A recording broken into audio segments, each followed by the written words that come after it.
Morning, everybody. Morning, John. We got notification that the chair is going to be a few minutes late, so I'm going to kick off this meeting. Thank you. This is, I believe this is the final meeting of the Connect RVA 2045 Advisory Committee. So welcome, everyone. I think we're going to have a small group today. There's a lot going on this week. Thank you for those of you who let us know your ability to attend today. So we have looks like everybody that's on the call is a member of the committee. We do have some other folks that are attending as observers.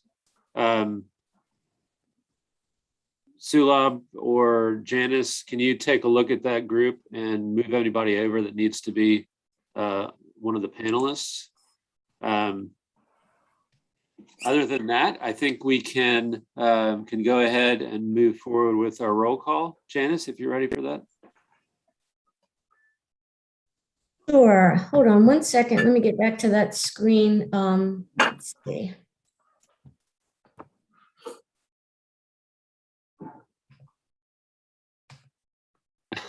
Well, Nora is here, but she's an attendee. If someone can move her over, that'd be great. Hold on one second. I'm having a little bit of trouble with my screen. It wants to lock up on me, but there we go. Okay. We have Town of Ashland, Miss Amos. Can everyone hear me? Yeah, I might want to give her just a second. Okay. I'll move on to Chesterfield County, Barbara Smith. Goochland County, Thomas Coleman.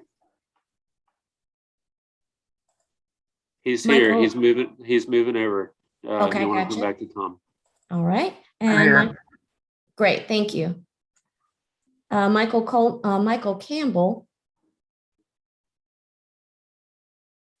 Hanover County, Joseph Vidunez. I'm here. Mike Flagg. Here. Okay, Henrico County, Ms. Smidler. Sharon is not able to attend today, so this is Ashley Austin. I'm attending on Henrico's behalf. Great, thank you, Ashley. Do we have Todd Ure?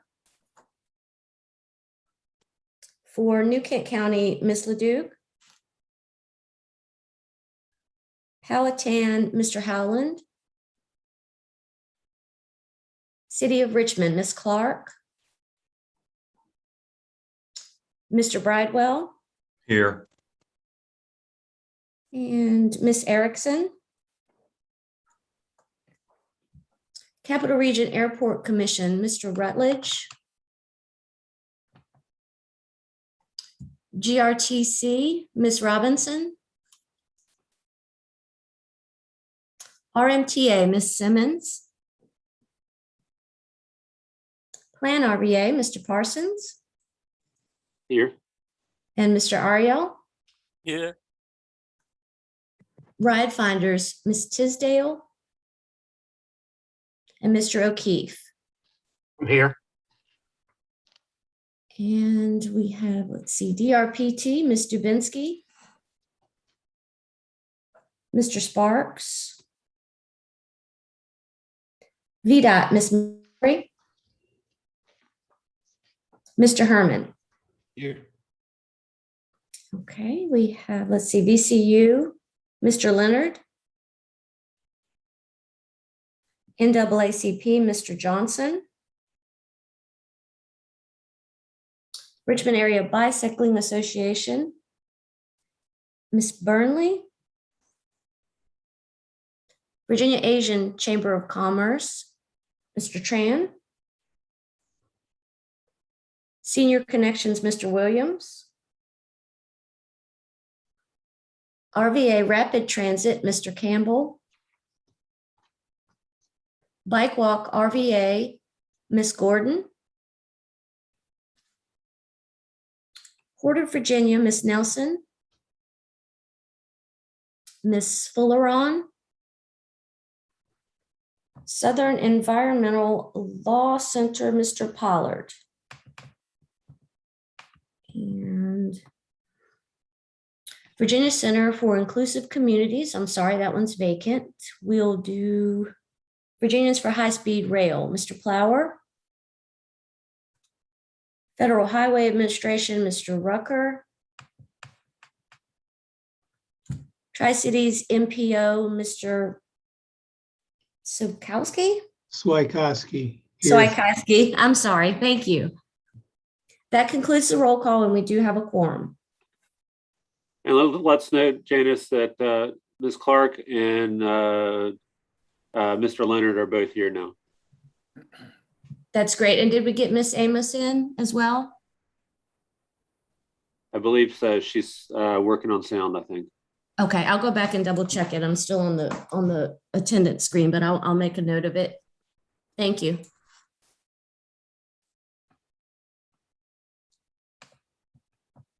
Until Nora is able to get the mic working, let's move forward with the public comment period.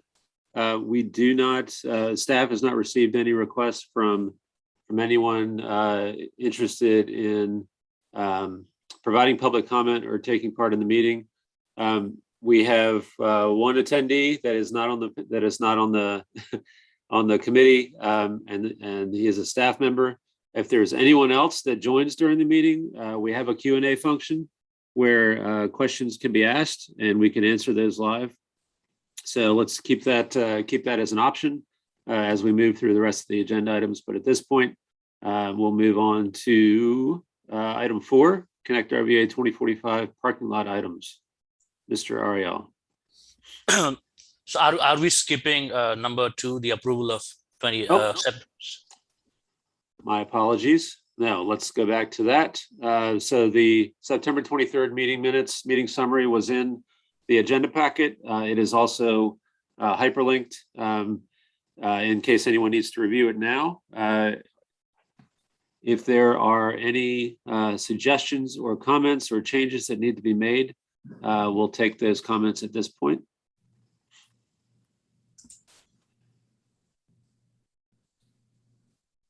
Otherwise, we would ask for action to approve that summary from September 23rd. Hey, Chad, this is John O'Keefe. I'll make a motion to approve that. Thanks, John. Do we have a second? John Leonard will second. All right, we have a motion from John O'Keefe and a second from John Leonard. Any discussion? All right, all in favor of approving the September 23rd meeting summary, please say aye. Aye. Aye. Aye. All right, any opposed? All right, thank you, Sulab. Thanks for pointing that out. Now we'll move on to item 4, the parking lot items. Thank you, Mr. Parsons. Good morning, advisory committee members. As you all know, the RRTPO policy board approved the long range transportation plan on their October 4th meeting. And we also received the conformity determination letter stating that we are good from Federal Highway as well as Federal Transit Administration the same day. So this plan was effective since that day. So from October 4th, this plan is already effective.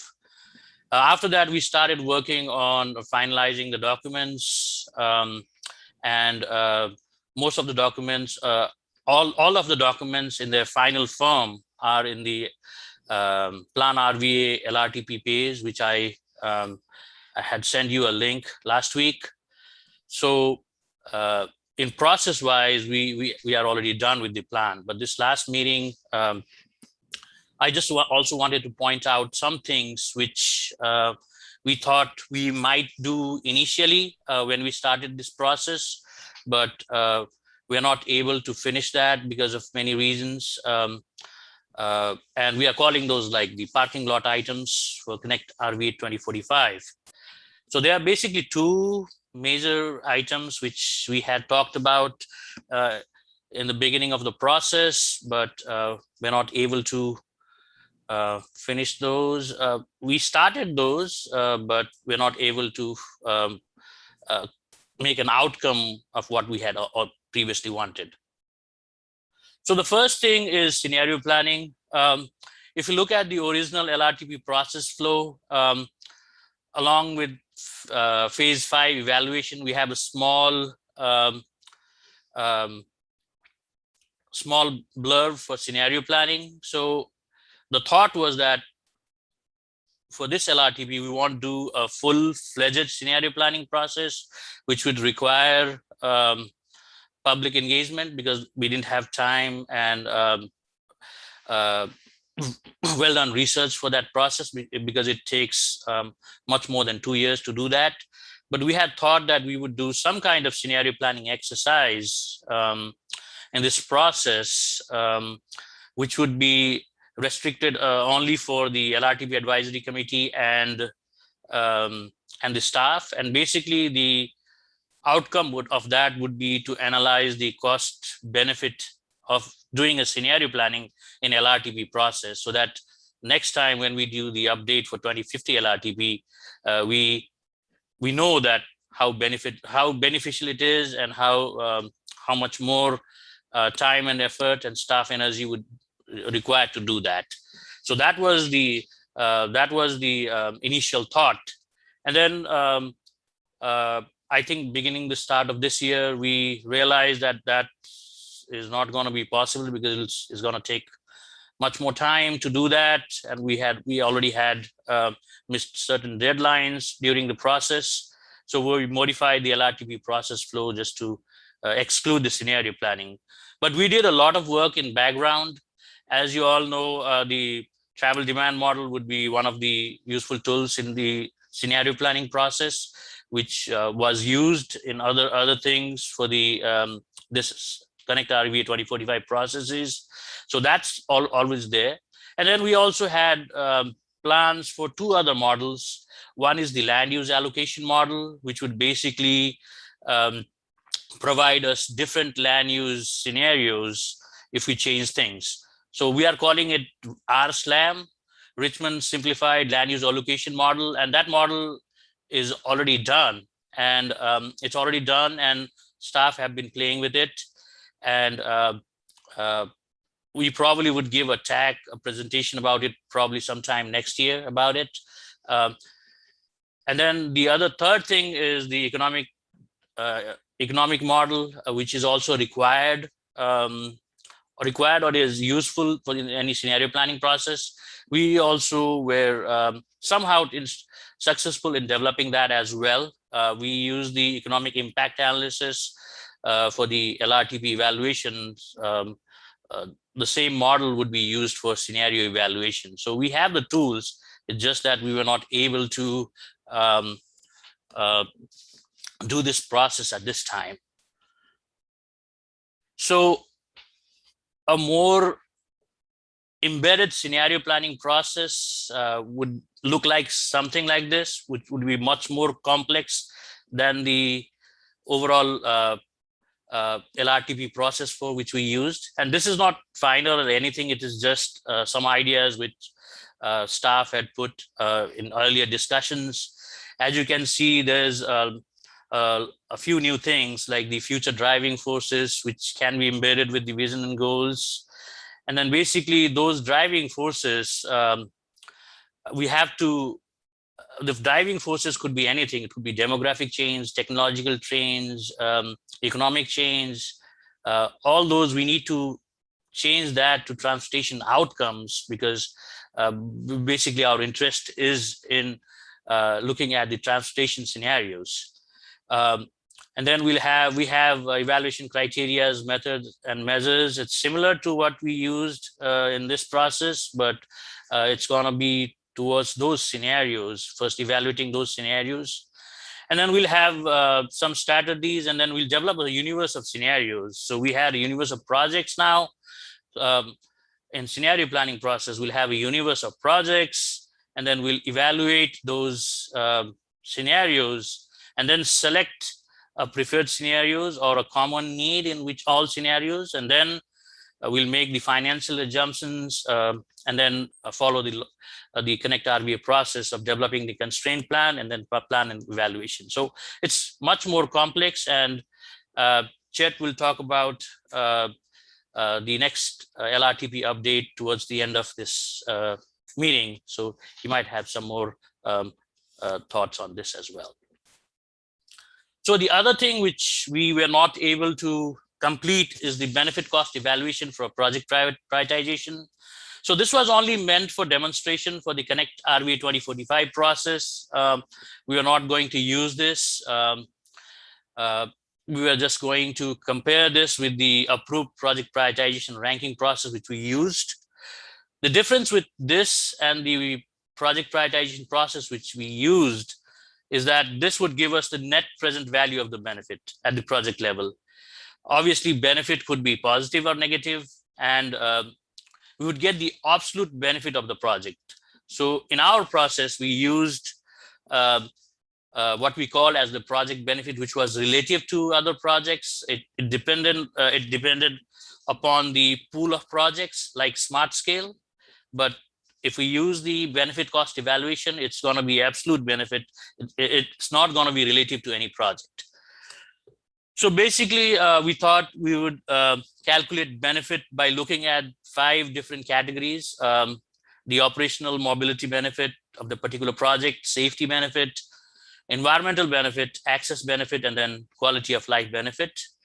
And then at the same time, the total cost would be project cost, which is obviously construction, primary engineering, and right-of-way cost, and then annual maintenance cost for highways and other modes, and then annual operational cost for transit projects. And obviously BCA would be total benefit by total cost. So we actually were successful doing some benefit calculations, like the operational benefit, which is basically the savings in person delays, which can be developed from auto delays or any other mode, which can be converted into person equivalent.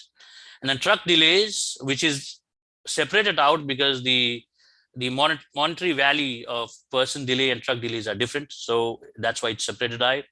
And then the VMT savings is basically gas related saving and non-gas related savings. And we can combine those into total mileage saving. So VMT savings both by autos and trucks. So that's the operational benefit. We calculated this for the whole, all the projects in the constraint list together. We looked at this individually as well. We did that to some extent, but we're not able to complete it.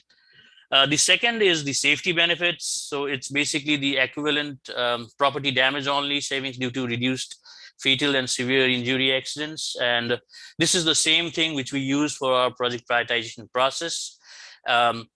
So we have this for all the projects in the constraint list as well as the universal project.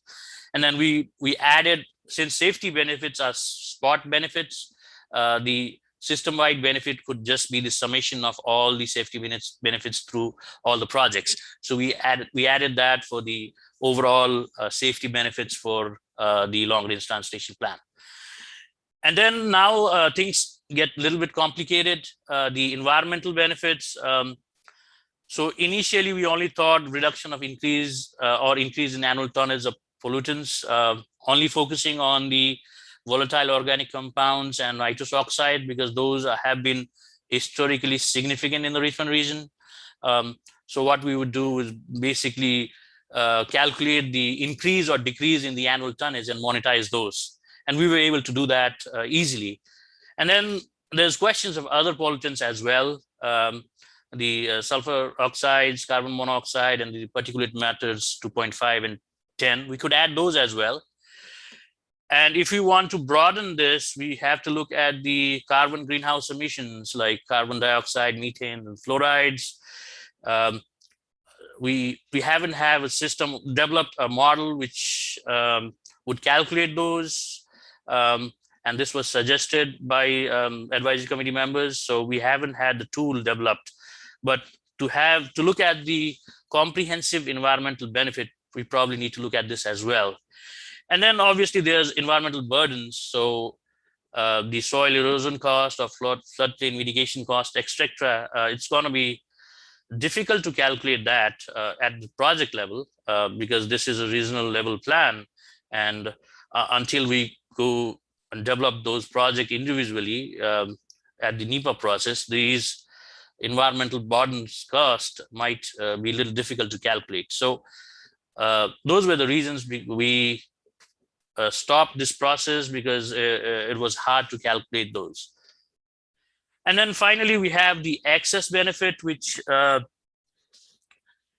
we have three categories in it. For the first one is the age of access, which is basically the impedance benefit, which basically looks at the value of the decreased travel time to destinations to which the residents must travel.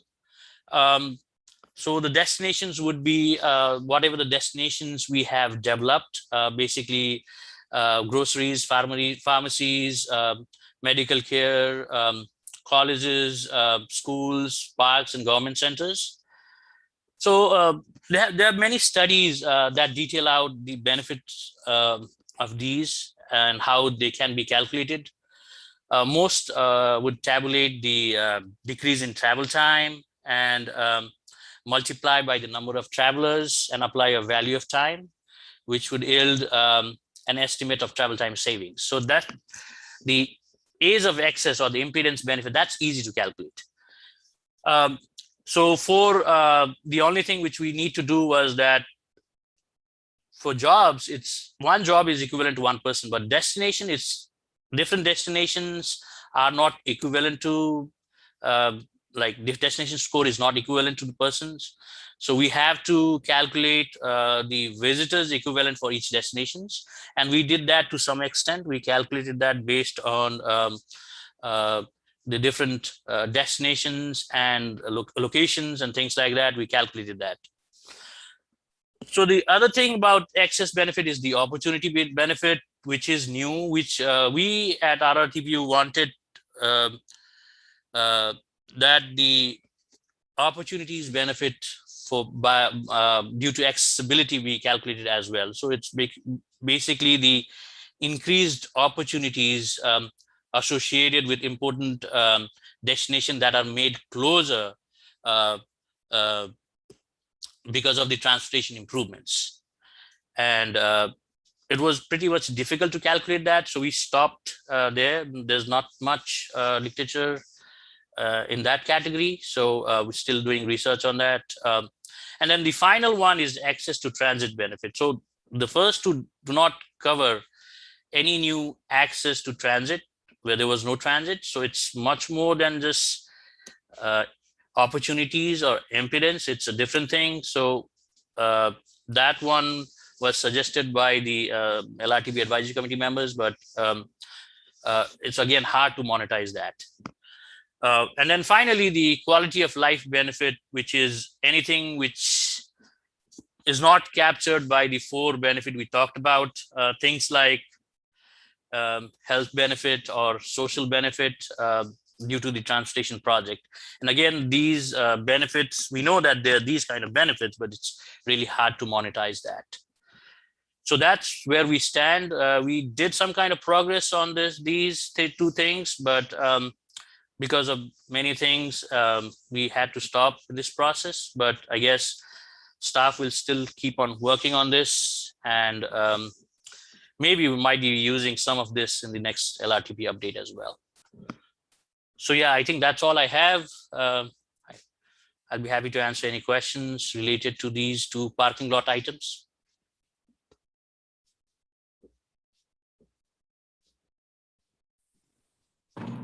Hi, Sulab, it's Nora. I'm back on. I'm sorry, in my vehicle. Does anyone have any questions or Sulab about these parking lot items? Thank you for keeping track of those and reminding us of, it's nice to look back on some of the things that we've talked about and some things that maybe we can add in next time, which I guess we'll talk about a little bit later. Any questions for Sulab? Okay, then the next item on the agenda is the Connect RVA 2045 Citizens Guide, which I believe Mr. Parsons is going to go over for us. Chet? Yes, thank you. This is going to take about 30 seconds, but we intend to put together a citizens guide to the Connect RVA 2045 plan. We were intentional, as you all know, about keeping the main document small to start with, and it ended up being about 130 odd pages. But we'd really like to. It's still too much. I think we need to put together something that people can click on and have a good reference to get information they want, like where are the projects, or what are the projects, or how much are the projects going to cost, and those kinds of salient items. So we're going to be working probably the rest of this calendar year to try and put together a citizens guide that's condensed and has that main information in it, and we'll make that available to the community once that's finished. So that's just an update on that. Thank you, Chet. And I'll say I've been checking out the website, looking for things. And so far, I've been able to find most of what I needed. And if not, I just email Miles, and thanks to him for his help. Does anyone have any questions or comments on that part, the getting and kind of an easily digestible version out to the public? Hey, Nora, this is Tiffany Dubinsky. Go ahead, Tiffany. So just really quickly with the Citizens Guide, do you think that it's going to be more focused on covering like the constrained plan versus some of the highlights from kind of the existing conditions for the long range plan? Or what do you think the content will kind of be focused on for the Citizens Guide? Because I know in the past, we've kind of gone all over the place. So I was just curious what you think you would be focusing on for this. Yeah, that's a great question, Tiffany. I think we haven't decided yet. So any input received today would be great. I mean, I think I would like to. I think at least part of it needs to show the existing data and at least link to it, or give use some story maps, those kinds of things to explain why decisions were made to move the directions that we did. So I think it probably wouldn't be a good idea to omit that altogether.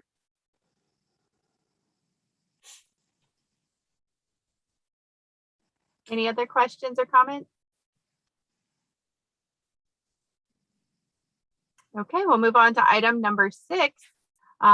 We've made it here to the concluding discussion, just kind of a roundtable discussion of lessons learned through this process, and perhaps what we could do better for the 2050 LRTP update. So Chet, Sulab, who's starting this off?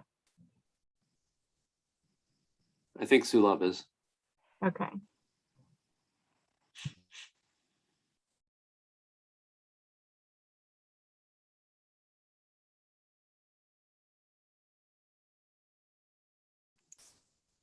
Sulab, you're muted. Sorry for that. So we just wanted to hear from the LRTP committee members about what worked in this process, what was easy to digest, what wasn't. And we tried our best, but obviously there's always room for improvements for the next time. And we just wanted to have any thoughts which came up for the advisory committee members, or provide any recommendations for the next LRTP update. We could look at different things, starting from the overall process, how it was laid out. We could look at individual components like the project development process. This time, what we did was we started from the issues. We tried to do a bottoms-up approach in which we look at the system-wide transportation issues, just note those issues, and then develop or convert those issues into transportation solutions, and then have a definition of what is reasonably significant, and then based on that, develop the universe of projects. So that was a little bit kind of bottoms-up approach, which we have done this for the first time. Before this LRTP, it was basically we would ask for the localities and agencies to submit projects, and those were the needs for the long-range transportation plan. So it was a top-down approach. So that's something we could discuss. The reasonably significant discussion projects. So most of you are also a member of the CVTA committee, and as we know, the reasonably significant definition is it doesn't have any standards. So what we had for the LRTP and what we have for CVT is different. So we could discuss about that as well. And then the important thing which we could discuss about is the project prioritization process, in which it was a fully data-driven process this time. And we looked at the net benefit from the project and prioritize those projects rather than the magnitude of the problem. So that's something we could discuss as well. And then the overall constraint plan development process, which we had, and then the overall public engagement process. We know because of COVID, we had to have a very different kind of public engagement process, which worked in terms of numbers, but obviously the public engagement process was limited due to COVID, which would definitely be different next time. So those are the main things, I guess, and there could be other things as well. Any aspect of the plan which you think didn't work or was hard for you to understand, and you want staff so that you want to let staff know so that next process is seamless, would be helpful. So I think this is the time. I think we have spoken throughout the process. So I guess this time would be for the LRTP advisory committee members to provide us any thoughts about this process. Yeah, thanks, Philip. That's a great summary. And I just want one thing to add with the members that are here today, and we know that there are some folks that are missing. I plan on, and this is a surprise for Sulab, I think we need to stay true to the virtual process that we've developed for this plan and send out a survey to the entire committee with some of the prompts that Sulab just went over. So I in no means want to stifle conversation today, but I think we should send out a follow-up so that people have some time to think about it and respond thoughtfully with suggestions and feedback. Chet, Sulab, I'll jump in and start the process off. I thought it went relatively smooth. The LRTP process, it's taken us 1.5 years to get as far as we have. What I really appreciated about what you did is you had that circle diagram that identified the steps and mapped out from beginning to end the entire process. And every meeting that we had, we refocused on which part of the process we were at. It helped me stay focused. It helped reacquaint me as we went through it, and helped me to remain engaged with the whole process. So I really like that high level mapping at the very beginning and your ability to stick true to the process throughout, that you didn't throw too many gear changes at us. I think we had a little delay in getting the projects together, and so had to defer some of the decisions there to a later meeting. But in general, we stayed on track, and I thought you laid it out really well at the beginning. And I felt that the whole process went very smoothly because of the pre-work that you'd done before we started.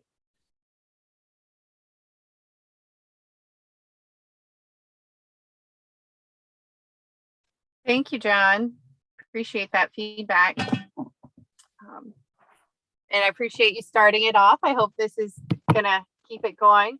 Does anyone else have anything they'd like to share about the process? Hey, yeah, Nora, this is Tom Coleman. Yeah, I just wanted to, my largest sort of discomfort with the process is I certainly appreciated us moving to a data driven. I think it was the right thing to do. And, we really started out comparing this to smart scale and how complicated that is. And while we wanted this to be data driven, we didn't want it to be so complex. So in identifying the goal, safety, mobility, et cetera, we identified performance measures to address those goals. And we really decided to, I think for the most part, identify performance measures that were readily identifiable to us and not trying to create measures to achieve those goals. I just think, so I think number one, that we limit ourselves, and maybe we appropriately limited ourselves. But we really had some performance measures that sort of loosely identified the goal.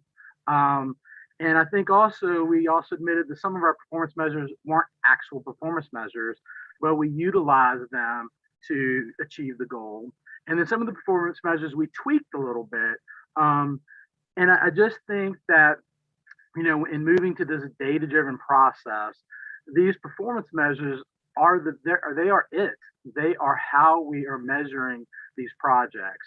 And I, sort of selfishly, I would like to be more comfortable next time in knowing that within reason that we are utilizing performance measures that really are getting us to achieve those goals.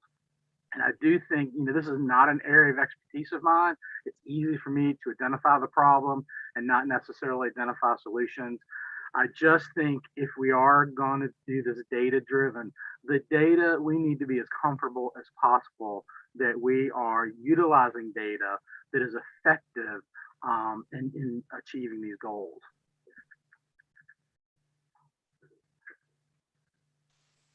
Thank you, Tom. Chet and Sulab, I'm just going to give you all a second each time we have comments. I don't want to cut y'all off if you have any responses. So I'll say something. This is Ben Campbell. Hi. Can you hear me? Yes. Go ahead, Ben. The process is absolutely fascinating and as very impressive in the way it happened. So as I reflect this morning on the fact that we're in the middle of a climate crisis and that pollution of various forms of transportation was not something we were able to measure. And we're talking about the year 2045, and we're not able to factor that in. It occurs to me that the values of various prioritization get built in early in the system.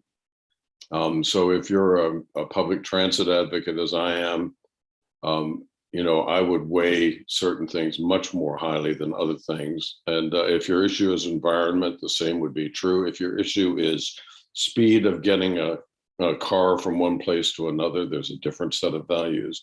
So one wonders here if plugging in different sets of priorities and giving people at least or policymakers some alternatives at some point in the process might be helpful.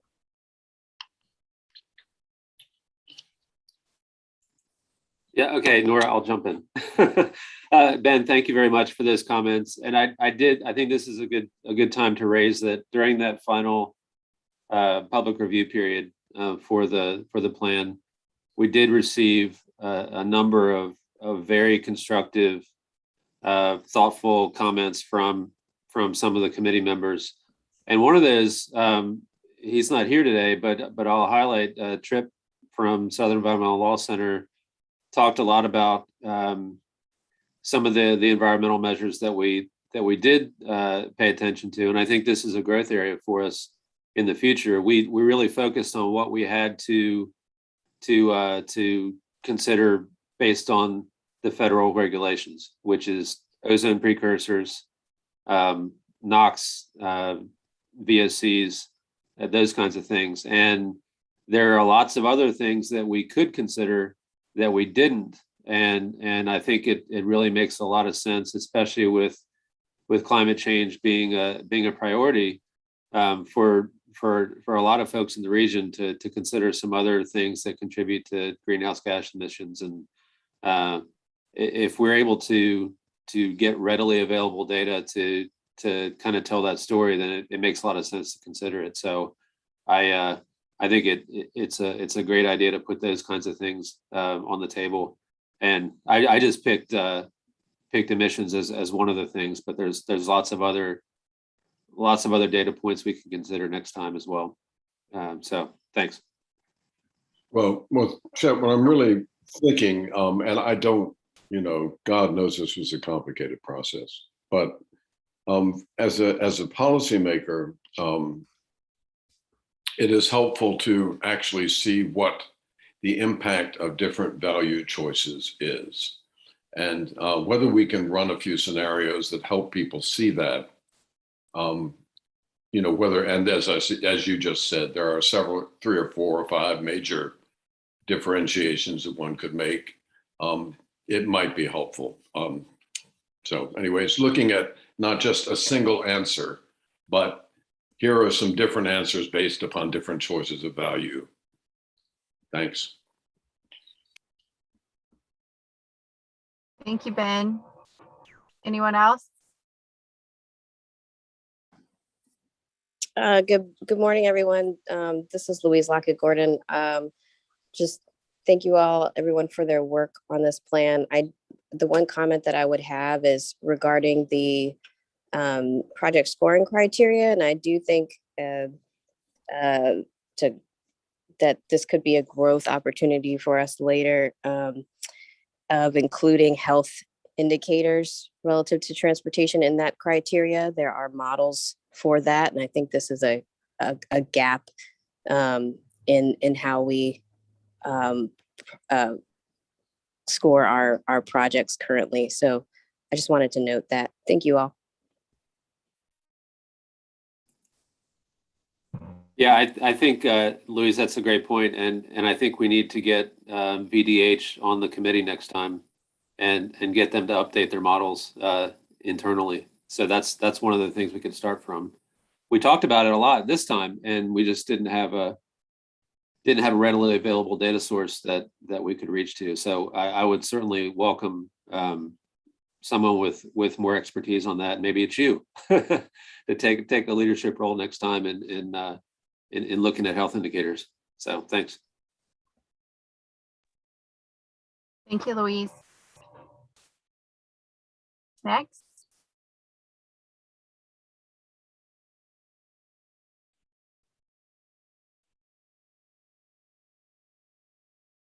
Okay.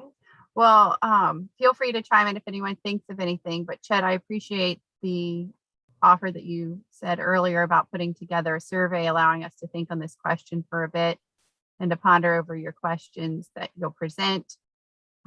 But last call, does anyone else have anything?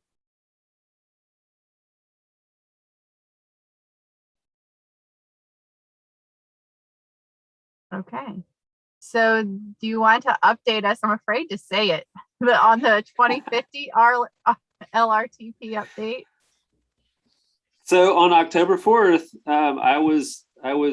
people thought I was joking with the policy board, but October 5th, we started talking about the next LRTP. So I think a major component of that, and Sulab hit on it earlier in the parking lot items, is scenario planning. So that's kind of what Ben was hinting at too in his comments.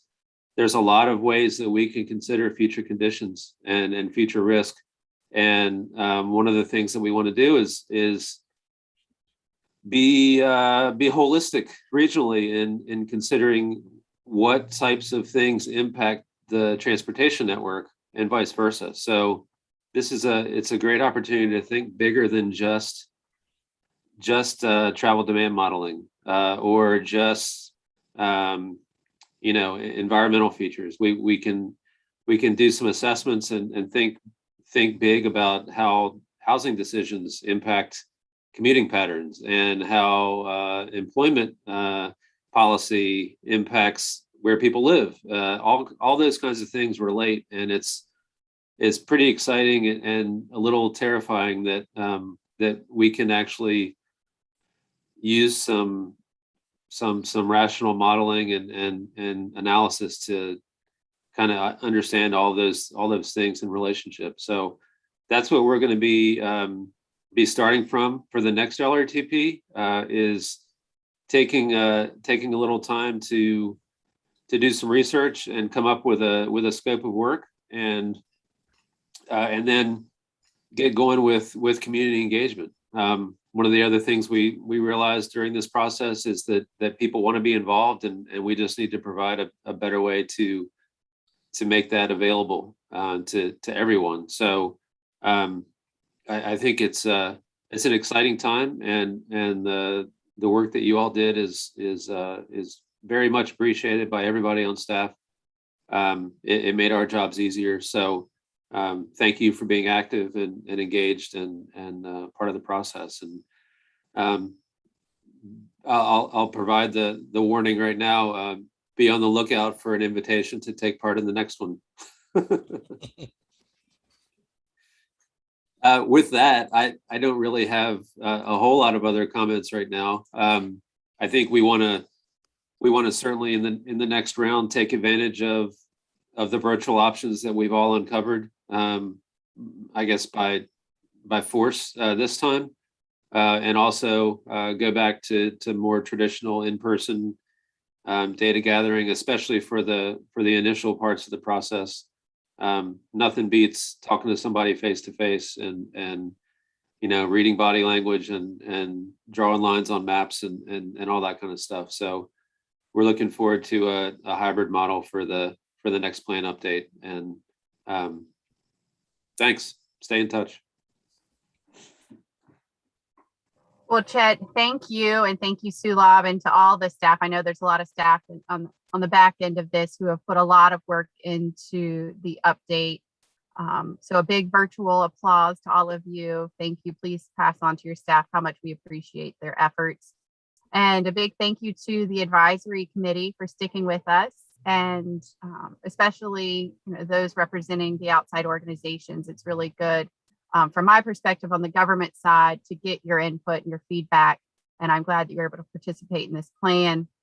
And as far as, I think this is my 4th LRTP, and I have to give you additional kudos on the significant efforts you all put into getting community input.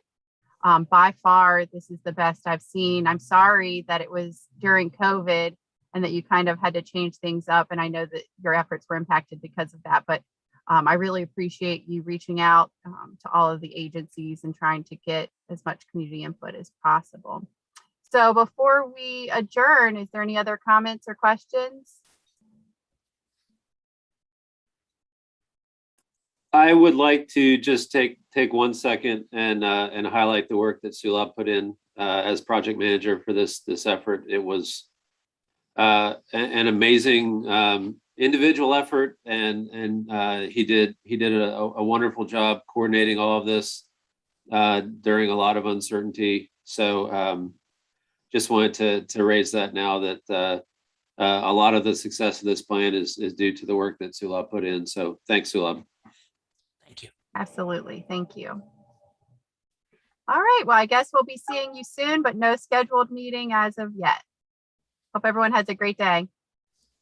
Thank you. Thank you. Thank y'all. Bye. Thanks. Thanks. Bye.